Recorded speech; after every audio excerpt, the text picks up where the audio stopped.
Ayol bir kunda ketmaydi. U sekin-sekin ketishni o'rganadi. Chidashni sevgiga adashtiradi.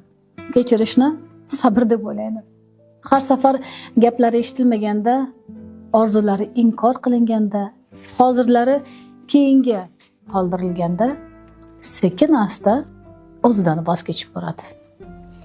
Qarabsizki, yoningizda siz bir paytlar sevgan go'zal, chiroyli ayol emas, siz shakllantirgan va jahl zaharxanda ayol turgan bo'ladi.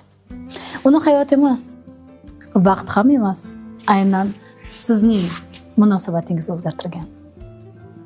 Qiziq.